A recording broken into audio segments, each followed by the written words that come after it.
Welcome to PCWizKid's Weekly Answer Back episode number 19. Today we're looking at some more questions from you guys and answering them back.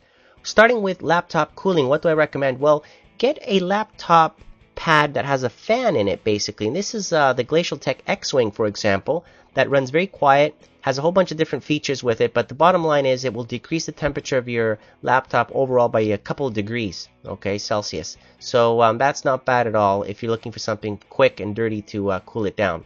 Another question is about protecting your home network. How can you do it? Well, if you don't want other people from around your neighborhood to access your internet and you don't have it protected properly, or you're afraid of hackers, whether you have a Linksys or a D-Link, or it doesn't matter what type of router, go and look for a wireless MAC filter option. Make sure that's enabled, and basically you need to specify and edit the MAC filter list. Okay, so you're going to have to enter the MAC address in there, and then it will only allow the computers that have that MAC address to access your network and your internet, basically. Okay, so how do you get that MAC address? Open up a command prompt, type in ipconfig /all. You get the whole list of everything in there, and look for the physical address. That's your MAC address of your Ethernet or your wireless card, and enter that in your wireless router settings for the MAC address, and it will assign an IP address to that PC only.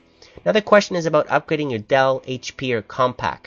So what could you do about upgrading that? Well, a lot of older PCs, brands of PCs of those, are not very flexible. Okay, they come with a 250 watt, 300 watt power supply. What can you do with that really these days with new video cards that require at least 400 watts, right? So you're really caught there in a bad position if you want to use the new video cards. You need to upgrade. So you'll have to take it out, of course, and go through this mess of cables that come in these PCs because they're not really organized very nicely, and the setup on the inside of an HP, for example, is not that friendly. So you have to take everything out and then install your own power supply that's rated at 400 or 500 or even higher, depending on what you want to upgrade to. Then you got to watch the motherboard and make sure that the motherboard size is ATX or micro ATX. So not all motherboards are the same size, of course. So you got to check your Dell, Compaq, HP PC and look inside and see how big is it, right? And do the screws align and all that stuff. So it can be done. It's just a lot of investigation that you have to do. Another question is about gaming laptops. What do I recommend? Well, the Alienware M15X or the M17X or Dell Studio is pretty good. Okay, you can look for the Core i7 models, and those come with at least 4 gigs, if not higher, of memory on it, and you're good to go for gaming with these types of laptops. Okay, so that answers that. Another question about how do you undo what I showed in my tips, for example. Well, obviously reverse the steps in the registry, right? Undo what I did and showed you, and put it back to the way it was before. Or uninstall the program if you watched a tweak or something about installing something. Just uninstall it, remove it from your PC.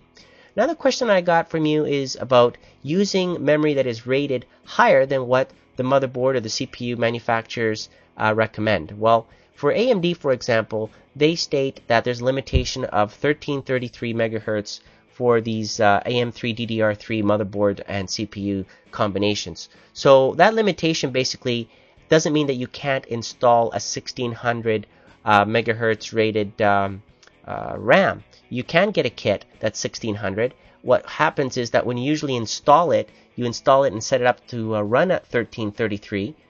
Make sure your system is stable, and then after that, you basically overclock it. Okay, and by overclocking it, you can reach to the 1600 megahertz or higher even than the rated amount. And of course, the overclocking memory is a totally different video. But the bottom line is, yes, you can install 1600 megahertz. However, you will probably have to overclock it. Okay, so I hope you enjoyed all the answers here, and keep the questions coming. Again, check my forum at PCWizKid'sTechTalk.com/forum. Many questions get answered there every day, and thank you for watching.